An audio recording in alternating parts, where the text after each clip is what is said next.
দুনিয়ায় মানুষ আর বাঁচে কয়দিন? দিনগুলা দেখেন কত সহজেই কিন্তু ফুরায় যাচ্ছে।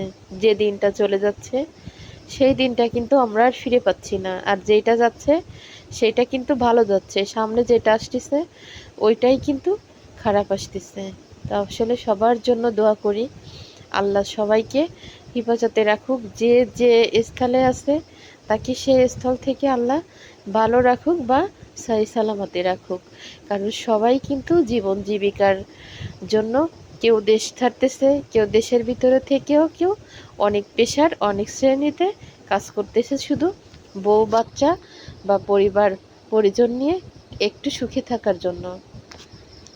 তো আমরা সবাই সবার জায়গা থেকে না চিন্তা করা উচিত আমাদের সবার, যে আমরা সবাই তো দিন শেষে কারো না কারোর বাবা, কারো না কারোর মা, কারো না কারোর ভাই, কারো না কারোর বোন। তো এইটা চিন্তা করে সবাই যদি সবাইকে একটু সুযোগ দিই, তাহলে আমার কাছে মনে হয় কেউ পিছনে পড়ে থাকে না, সবাই কিন্তু সামনের দিকে এগিয়ে যেতে পারে।